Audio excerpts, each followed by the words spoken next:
choi nó sẽ nó choi cho cổ tao hồ nó sẽ trái cú thịt tiền đi cho con ra bây giờ không giờ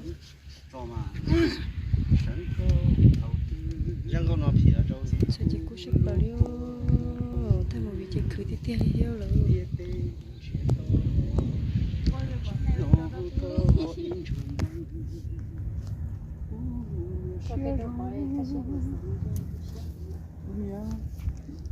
Kita kuili xong, mà tao có tao bao có đua của nia, cái này chạy một lần chim mông to, anh chỉ có tí chín cho tới rồi lại đây, quay bảo lên đây,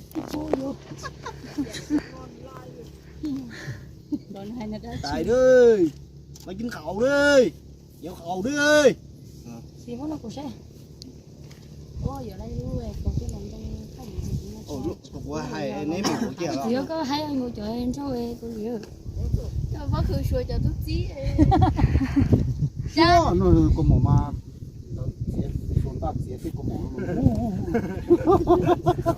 ông mình chú lụt ta,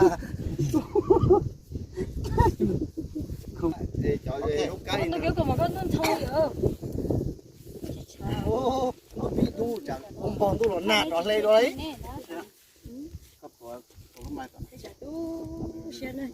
tay kia là có đũa, tay có đũa. có lời gì chị biết đây chị chỉ cho cái đằng này bỏ cái thanh nữa này cho cuộc chiến này, anh người ta mới thấy gì chị thì chị bỏ cái chơi mà sai một đó, cái chơi cho những người lấy cho chị tôi mà sai một đó là to, đây có tiền đó, có người nào tiền, tôi cũng mà toàn chỉ có nia, giờ tôi nia mua lần chim to. cái này nó coi Cha con này mua lần chim mua to, cha con tự chín cho. thôi thôi hay luôn à nhớ tới chị, nhiều nhiều món chứ mua nha sao cái chồng cho thì tôi ok là đuôi còn một cái gì luôn chứ cái tầm đó những à chưa vào lấy cơ mà rồi lót rồi à chị quayยังหัวรู้mà thêm lần lọt đây giờ cái tí lo, con chị qua ấy đầu đây là mình lo thế mấy con chị cho mấy chị cứ nó thôi của nhau hay quá chị đó à cho đi phơi những hoa hay mới những hoa mới cho nó phơi bây giờ cho thì cho có lúc cũng hồi các bạn lấy chịu hoa nè chịu hoa có phải có chỉ thả con tao chọc lại hết tu sửa tao để có sao mà thế, bây giờ có nó cái này là, bây giờ phơi mấy hoa chịu hoa bát cho giờ con nhìn chạy mua lần chim mua bát to, cho hay đi bát cho màu cho mấy chim mua liều của nia, giờ con nhìn chạy mua lần chim mua to, nhớ chim nó có chim mua liều của, à.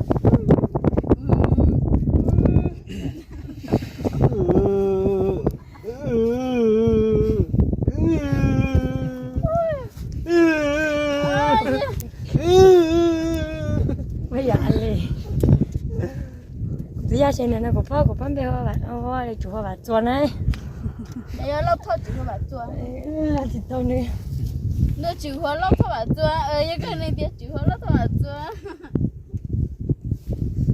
màu cho này nhé hay bát cho này ông đâu có một cái mấy phải lo cơ giờ tính cho chúng ấy này bọn cho đi, Chặt cô lúc này nó mua té rồi còn là không đi nói nó mà lon na đó đi là chín túi, ấy ông việc về cái nhà hắn thì xong về nhiều đấy nhau đã tính một cục cứ mua lúa xì ba dân này giờ có sắp nó thế này chị ta này sao cứ cầu nó cú li hả? chỉ cho chỉ lấy cho rồi, chỉ cho à, lấy gì đấy chỉ cho rồi đấy,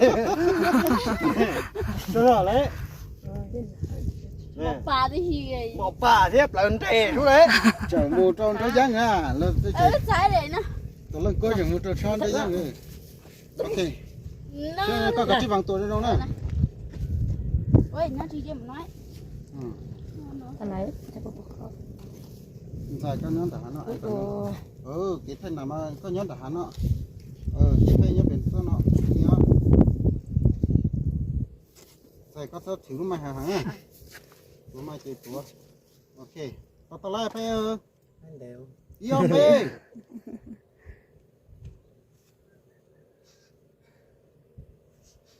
Cho con nhà mua luôn cho mất tóc. Cho nó cái cho mua liền con nhà. Có bộ bộ hết tiệt. Có tụi tôi yêu hoa đi. Nhon nhon. Thế sẽ tôi có con nhà. Ok. Giòn này mà giòn Dân cho kia tọt tọt. nè dinh rồi ha nè tôi chỉ chia qua hay chỉ mang dia đi có chỉ bồn chứ mà Lại có hả nào? Nhìn cho nè hồ liêu. luôn này cho có một ít rau ấy ở dàn thì một tí đêm bỏ luôn nè Nè tu. cho sợ qua mặt qua Nè chỉ trong cho sợ thì tao đây chỉ một ta mà cho chứ mua tao ấy Nè sao ta cá lon thân này nhá. Lon nè chỉ trong lúc chết sao?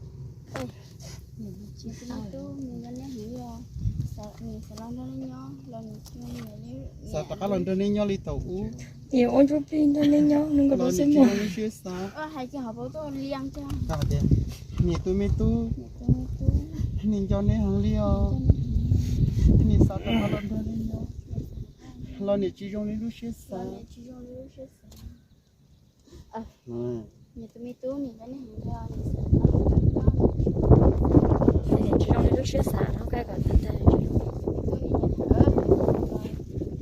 Chỉ trong lúc chết sao?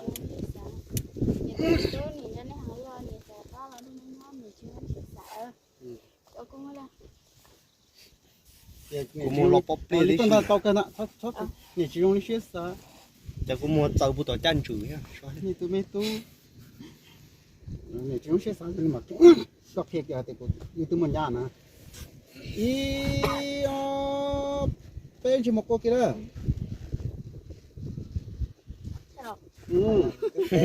cái bê này Nhà tôi không được cả. Cái nào bây giờ? Thầy có giúp để tao ra. Để tao ra ha.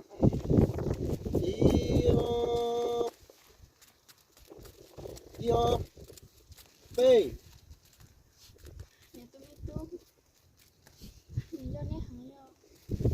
Với hay là lồng thôi. Chứ mà. Đây có ý mình chết rồi.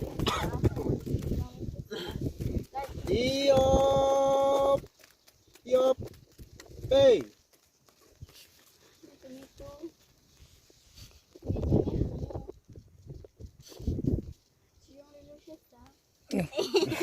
Sao đang cho nên nhau. Nhau là này chỉ trong chết sao? Chỉ trong chết sao này, tức chỉ trong đi tụ bộ tàu y lo. Đó. chả chỉ cua à bây giờ thì chả bây giờ thì cháy với cái ở bên chăn gì đó Bê. Nè. Sao rồi, cháu cũng cú lại. Tu xem một nó chữ luôn ha. Bê. Nhà tôi mi tú.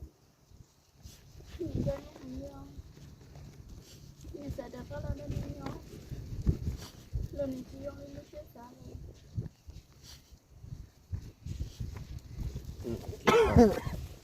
Phải kêu mồm nó. Tăng công ra.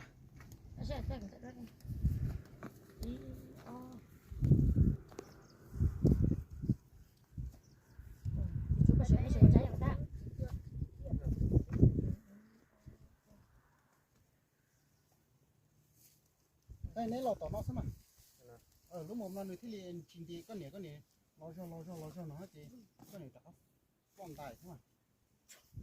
Nó mồm thắt nó. Hiện tại trên nó liền thì nãy là một xíu là liền là mình chỉ làm đặt cho nó. Cái xe có để tiền một chút không có một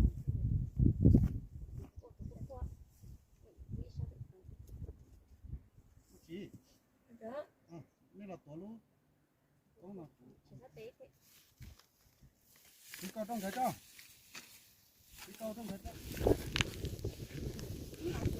Đi nè, chắc có cái nè, đi chỗ cứ tưởng thế không? Gửi vô chẳng nó gửi hết ngon rồi nè. Cho nó cái nè thì cho nó cho thêm một gì có thì à. Chả là lúc trong thì nó đỏ này.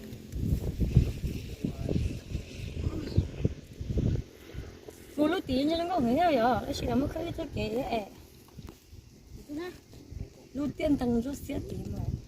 Chị ơi nó chỉ chỗ nó con da chị nó mua cho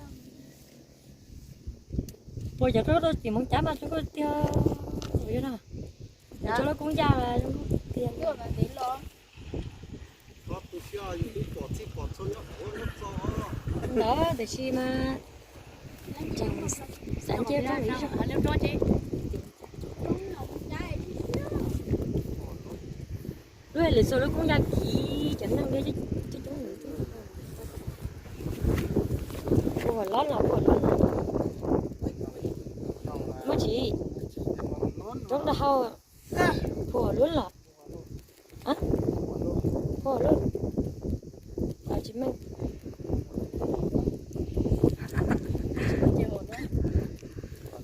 tất cả mà chụp bàn cho nó chơi công sản thì nó từ nào cũng đó chẳng có chơi công chỉ phải một chẳng có cho chơi công sản lúc chị tôi lấy nữa lúc ấy chị nó lấy tỏ lúc có cái gì thì có đó tại mấy cái bảo lúc để chúng có trà nó chỉ hai cái tí tỏ sẽ cứ tỏ đấy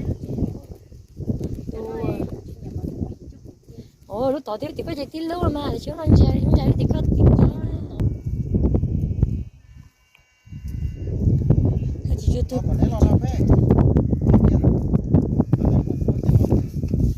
chị có lọc còn chả há cho nó nè nếu có lọc trong đó nó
đó chơi kia chỉ cho nên anh chơi khăn nét họ còn quá tiền nên anh chơi đi chợ thì đi mua giá nữa phải nó họ thì cho các loại tiền đó giá để còn số tiền các bác không nhé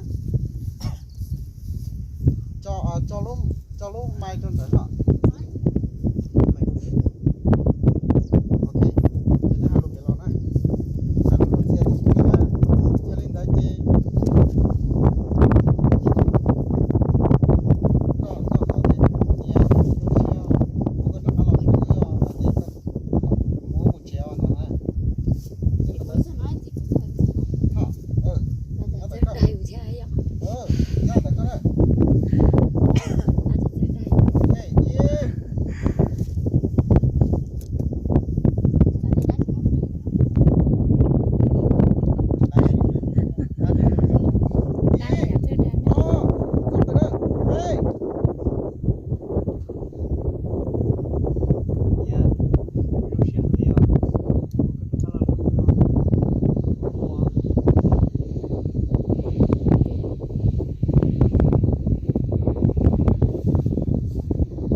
chưa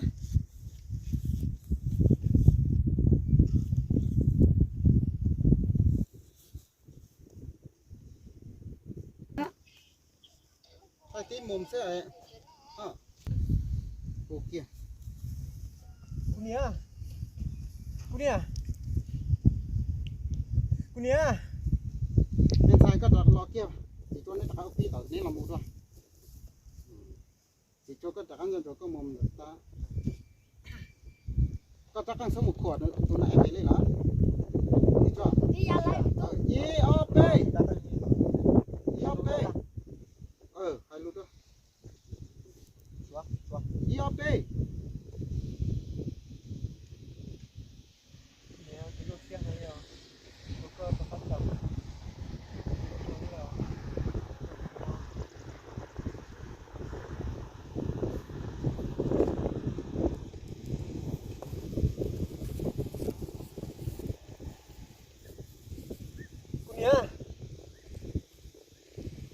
Kunia.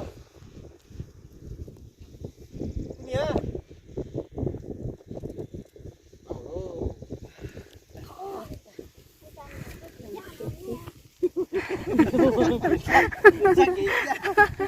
người ta kỹ ra nhau rồi vậy cái đó bé thôn đá tan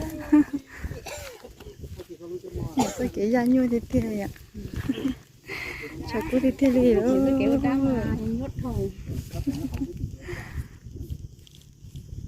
con đi lia cháu chỉ luôn này nhỉ Ôi, cái cậu ấy. Cái cậu ấy. Phải đẹp khẩu này, phải cậu ấy.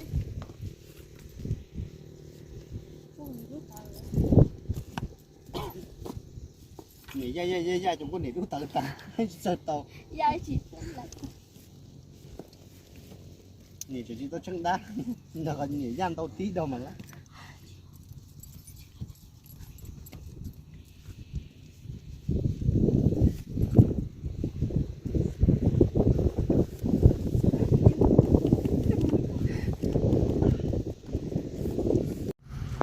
Nia Nia Nia Nia có chịu không là hại nhận luôn Nia đã chỉ tao kìa Nia số người đó có gì gì nó trẻ thì lấy cái của em ngồi cầm bên đi đâu chứ hay coi người sống chiếu tí đuôi lên lia tí nào lại có tao lấy đuôi tí nó mà tí lúc cho nên chị tu phải cho nó này cho ra căng là bó tận nó không sử dụng số căng đó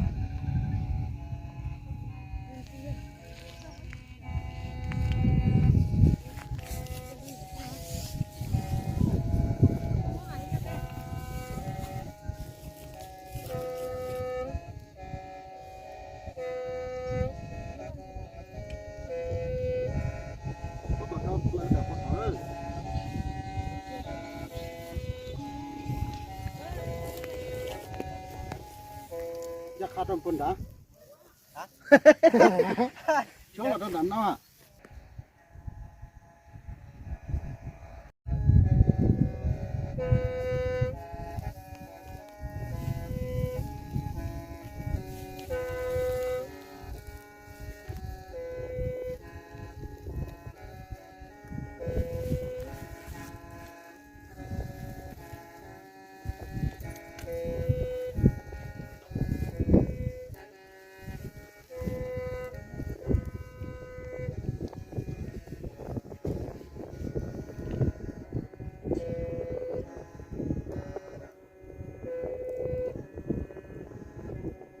trong thịt tiêu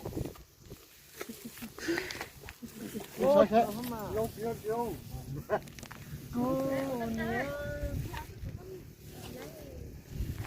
thay ta chả là xa xe và chúng chặt thế sẽ đi cô thì tiền luôn có ông mong gỗ cho mà cô chụp được đi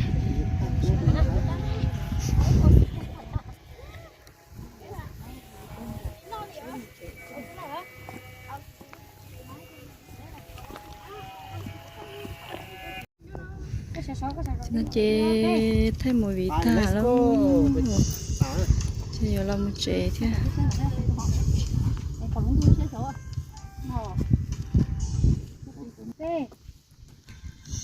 để nó dùng xe khăn gầu thia bé cô ta xí chỗ để thêm một vị thia chị cô ta số thế vậy chỗ cô ta ra thế cô ta thêm một vị để đến nào thế chị bé hay làm chế theo thêm bao làm chế theo chị cho nên chị này chị là chụp phong cho như số nó số tu trồng sai số nó số tu là chị cho bé xí chỗ ok là cho nên nó sẽ vậy chị bé mà xí chỗ đua đại video chia tận đây nữa sẽ để nhớ rằng